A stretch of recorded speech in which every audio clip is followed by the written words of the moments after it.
Walk down any street in America in a crowd of people, it's a good bet most of them have been touched by cancer in some way. There is no cure, but there is hope.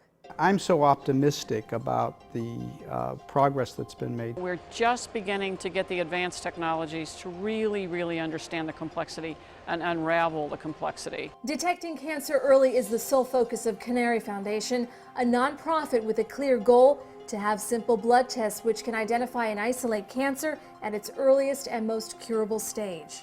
We understand how we're going to go and which group of people we're going to go after first, how we'll define high-risk communities. We understand what the economic model is going to be, that we can actually save money for insurance companies and make money for people with new emerging technologies. But getting to that point requires a lot of investment now. You can have wonderful ideas, you can be on the verge of huge breakthrough, and if you don't have funding, all of that means nothing. Founder Don Listwin dedicates most of his waking hours to the nonprofit, educating people on the progress Canary is making and how money from donors is spent. The venture community here is looking for some big new idea. This can be it.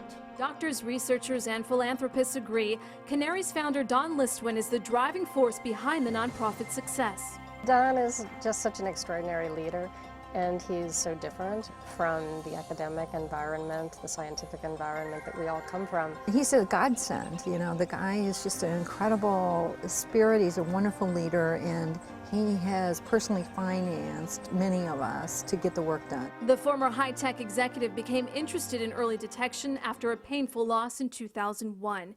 His mother, Grace, died a year after she was diagnosed with ovarian cancer. My mom was misdiagnosed twice with a bladder infection. In fact, I remember I had the 65th birthday for her, was with a family reunion up in a lake in Canada, and she was complaining of these infections, and my sister as a nurse kept saying, well, you've got to do something new, and it turned out it was cancer. So I decided after I got through that emotional time that I wanted to help, and got engaged with what I thought at the time was the best ovarian cancer research, which I actually believe is as well, at the Fred Hutch Research Center in Seattle. The Fred Hutchinson Cancer Research Center is where Listwin met Dr. Lee Hartwell, one of the industry's top cancer researchers. As chairman of Canary's science team, the Nobel laureate explains how he believes blood tests will one day play a key role in diagnosing diseases. In 20 years, I would say, it's not unlikely that, you know, you'll take a drop of blood every 3 months or so and get a readout of 10,000 different proteins that tell you all kinds of things about the state of your health. We think it is reasonable to believe that by 2015, we should have these tests for all major solid tumors. But blood tests are only half of the equation. The other half, molecular imaging.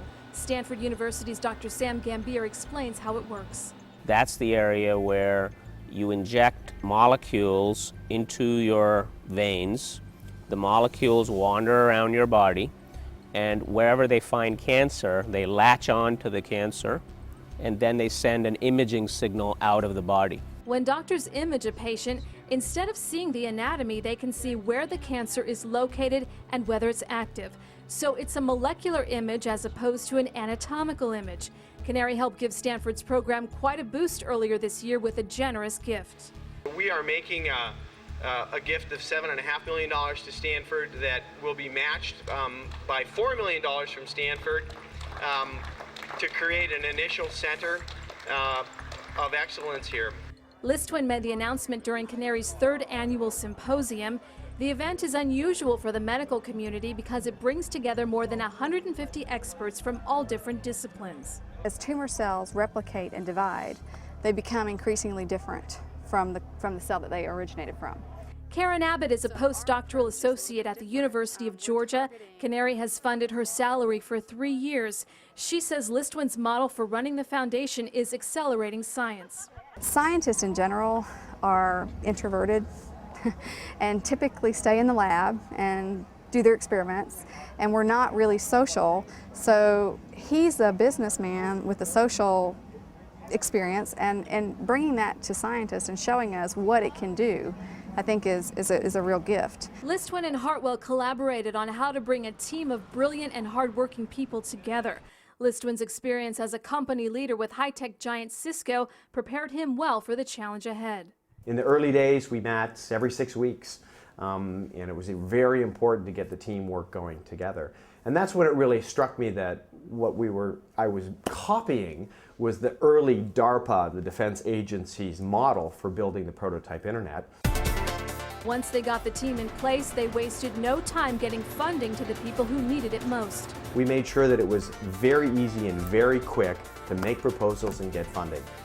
A lot of these scientists spend months and months out of the year writing proposals, which in this current state get rejected by and large. And so paperwork's very minimal, focus on results. 100% of donations to Canary go directly to the scientific programs. They need every penny since early detection has always been on the back burner. A lot of healthcare dollars, more than certainly 95%, are focused on late-stage diseases, treatment of those diseases with new drugs, and what's not done enough by both the commercial sector and the federal government is to invest in research and development in early diagnostics. Although Canary started out with a single focus on ovarian cancer, it has expanded to lung cancer, which is the biggest killer in the world. Researchers are also working to identify the most lethal forms of prostate cancer, and they're making big strides in pancreatic cancer. I can safely say that today we are really on the verge of discovering a blood test for pancreatic cancer, so we're very close. Canary is now viewed as the worldwide leader in technology. Even the National Cancer Institute is taking note. It's really quite extraordinary, actually. I mean, it's a great project because it's really encouraging innovation and sort of out-of-the-box thinking, which is what we need in early detection. Philanthropist Tom Lebrecht was so impressed by Canary, his family foundation made a significant donation to enable Canary to pursue lung cancer research. It isn't just hands-off, let the research run, and 2 years later check back in. It literally is a quarterly basis. The researchers and scientists coming together, and Don and Lee and others just trying to make sure that that stays on track. Our goal here is to attract capital, intellectual capital, fiscal capital, to build what I think is going to be a whole new business model and a whole new set of technologies to deliver these systems. No one said this was going to be easy, but Listwin's commitment is so strong, the team he's assembled is confident he'll lead them to their goals. He brings a sense of expecting to succeed. Don has always succeeded at everything that he does, and he assumes that he will succeed at this. I feel like the last 25 years of technology training, the last 20 years in Silicon Valley, the great fortune I had in Cisco, and my mom dying, all sort of came together to make this the right thing for me to do in the next 10 years of my life. So, yeah, it's my calling. A calling for him now that could someday lead to saving millions of lives in the future.